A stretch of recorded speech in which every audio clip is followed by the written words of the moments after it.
ക്രിസ്തുവേശുവിൽ ഏറ്റവും പ്രിയപ്പെട്ടവരെ, നോമ്പ് കാലത്തിൻ്റെ മധ്യഭാഗത്ത് നാം എത്തി നിൽക്കുമ്പോൾ ക്രൂശിൻ്റെ പ്രസക്തിയെക്കുറിച്ചും ഈ മരുഭൂമി യാത്രയുടെ അർത്ഥത്തെക്കുറിച്ചും നമുക്ക് അല്പമായൊന്ന് ചിന്തിക്കാം. ഒരു യുദ്ധത്തിൻ്റെ പകുതി പിന്നിട്ട സൈനികരെ പോലെയോ ലക്ഷ്യസ്ഥാനത്ത് അടുത്തിരിക്കുന്ന തീർത്ഥാടകരെ പോലെയോ നമ്മെ തന്നെ നമുക്കൊന്ന് പരിശോധിക്കാം. പാതി നോമ്പെന്നാൽ ഒരു പാലം പോലെയാണ്.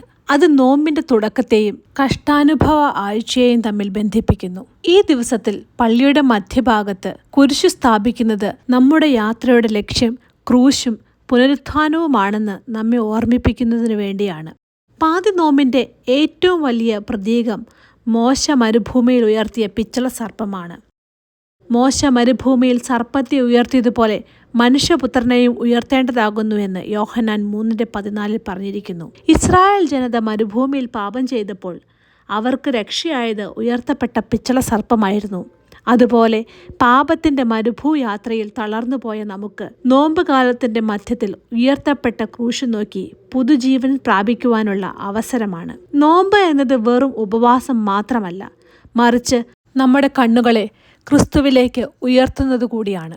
നമ്മുടെ ഹൃദയത്തിൻ്റെ പരിവർത്തനം കൂടിയാണ്. നിങ്ങളുടെ വസ്ത്രങ്ങളെയല്ല, ഹൃദയങ്ങളെ കീറി നിങ്ങളുടെ ദൈവമായ യഹോവയുടെ അടുക്കലേക്ക് തിരിവിൻ എന്നാണ് ബൈബിൾ നമ്മെ പഠിപ്പിക്കുന്നത്.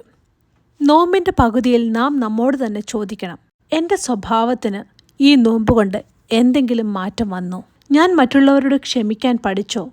എൻ്റെ ഉള്ളിലെ ദേഷ്യവും അസൂയയും ഒക്കെ മാറിയോ? ക്രൂശ് സ്നേഹത്തിൻ്റെയും ക്ഷമയുടെയും അടയാളമാണ്.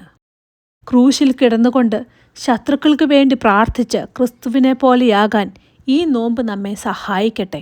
ഓർക്കുക, ക്രിസ്തുവിൻ്റെ മഹത്വം കാണണമെങ്കിൽ കഷ്ടാനുഭവത്തിൻ്റെ പാതയിലൂടെ സഞ്ചരിച്ചേ മതിയാകൂ. നമ്മുടെ വിശ്വാസത്തിൻ്റെ നായകനും പൂർത്തി വരുത്തുന്നവനുമായ യേശുവിനെ നോക്കി നമുക്ക് മുൻപിൽ വെച്ചിരിക്കുന്ന ഓട്ടം സ്ഥിരതയോടെ ഓടാം എന്നാണ് എബ്രായർ 12:2 നമ്മോട് പറയുന്നത്. അതെ, കഷ്ടപ്പാടുകൾക്ക് അപ്പുറത്ത് ഒരു പുനരുത്ഥാനമുണ്ട്.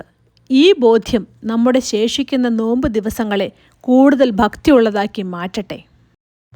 പ്രിയരെ, പാതി നോമ്പ് നമുക്ക് നൽകുന്ന സന്ദേശം വളരെ വ്യക്തമാണ്. മരുഭൂമി എത്ര കഠിനമാണെങ്കിലും നമ്മുടെ കൂടെ ഒരു ഇടയനുണ്ട്. നമുക്ക് മുന്നിൽ ഒരു ക്രൂശുമുണ്ട്. ആ ക്രൂശിൽ നിന്ന് ഒലിച്ചിറങ്ങുന്ന കരുണ നമ്മുടെ പാപങ്ങളെ കഴുകിക്കളയട്ടെ. വരും ദിവസങ്ങളിൽ കൂടുതൽ പ്രാർത്ഥനയോടെയും വിശുദ്ധിയോടെയും വിശുദ്ധ വാരത്തിലേക്ക് നമുക്ക് പ്രവേശിക്കാം. ഒരു നിമിഷം നമുക്ക് നമ്മുടെ കണ്ണുകളെ അടയ്ക്കാം, തലകളെ വണങ്ങാം. കാരുണ്യവാനായ ദൈവമേ, അവിടുന്ന് ഞങ്ങൾക്ക് നൽകിയ ഈ നോമ്പുകാലത്തിനായി സ്തുതിക്കുന്നു. മരുഭൂമിയിലെ യാത്രയിൽ ഇസ്രായേൽ മക്കൾക്ക് വഴി കാട്ടിയതുപോലെ ഞങ്ങളുടെ ഈ ആത്മീയ യാത്രയിലും അവിടുന്ന് ഞങ്ങളോട് കൂടെ ഉണ്ടായിരിക്കണമേ. ഈ പാതി നോമ്പിൽ അവിടുത്തെ ക്രൂശിൻ്റെ തണലിൽ ഞങ്ങളെ കാത്തു സംരക്ഷിക്കണമേ. ഞങ്ങളുടെ ഹൃദയത്തിലെ അഹങ്കാരവും ദേഷ്യവും നീക്കി ക്രിസ്തുവിനെ പോലെ വിനയമുള്ളവരായി ഞങ്ങളെ മാറ്റണമേ. ബാക്കിയുള്ള നോമ്പ് ദിനങ്ങൾ കൂടി വിശുദ്ധിയോടെ പൂർത്തിയാക്കുവാൻ ഞങ്ങളെ സഹായിക്കണമേ. സകല മാനവും മഹത്വവും അങ്ങേക്ക് സമർപ്പിക്കുന്നു, യേശു ക്രിസ്തുവിൻ്റെ പുണ്യനാമത്തിൽ തന്നെ. ആമേൻ.